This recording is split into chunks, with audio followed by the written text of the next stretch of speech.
Studio 5, an Islamic record label.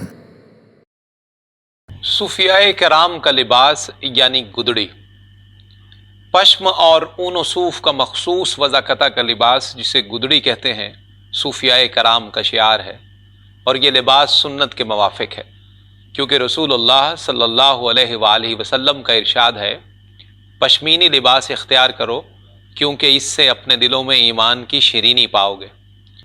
رسول اللہ صلی اللہ علیہ وآلہ وسلم کے ایک صحابی کا ارشاد ہے کہ آپ صوف یعنی پشمین کا لباس زیب تن فرماتے اور دراز گوش پر سواری فرمایا کرتے تھے۔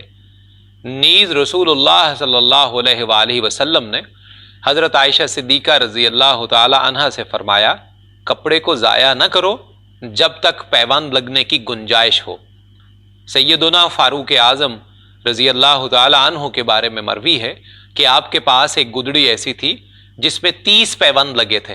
نیز منقول ہے کہ سب سے بہتر لباس وہ ہے جس میں آسانی سے محنت کی جا سکے۔ سیدنا امیر المؤمنین حضرت علی المرتضیٰ رضی اللہ تعالی عنہ کے پاس ایک پیرہن ایسا تھا جس کی آستینیں انگلیوں تک آتی تھیں۔ اگر کسی پیرہن کی آستینیں انگلیوں سے بڑھ جاتی تھیں تو وہ زائد حصے کو ترشوا دیا کرتے تھے۔ اللہ تعالیٰ نے اپنے حبیب مکرم صلی اللہ علیہ وآلہ وسلم کو حکم دیا، وَثِيَابَكَ فَطَهِّرْ، اور اپنے کپڑوں کو پاک رکھا کریں۔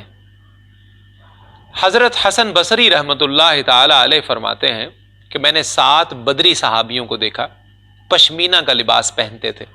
سیدنا صدیق اکبر رضی اللہ تعالی عنہ خلوت میں صوف کا لباس زیب تن فرماتے تھے۔ حضرت حسن بصری رحمۃ اللہ علیہ فرماتے ہیں کہ میں نے حضرت سلمان فارسی رضی اللہ تعالی عنہ کو ایک گدڑی پیوند لگی پہنے دیکھا ہے۔